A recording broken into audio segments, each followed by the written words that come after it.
আমরা অনেকেই অনেকভাবে টুনা ফিশ রান্না করে থাকি। আজকে আমি রান্না করব আলু ভাজির সাথে। আলু ভাজির সাথে এভাবে খেয়ে দেখবেন, অনেক মজাদার, খুবই মুচমুচে হয়।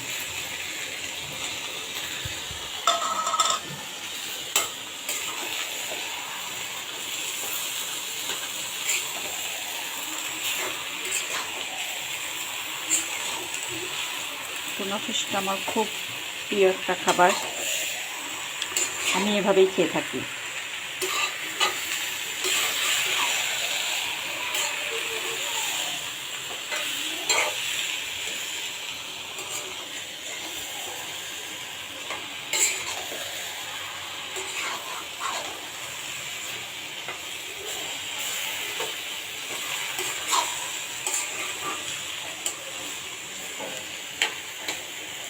বাইরে বৃষ্টি হচ্ছে, আমার রান্নাঘর থেকে প্রকৃতি একদম ঠুককাচ্ছে।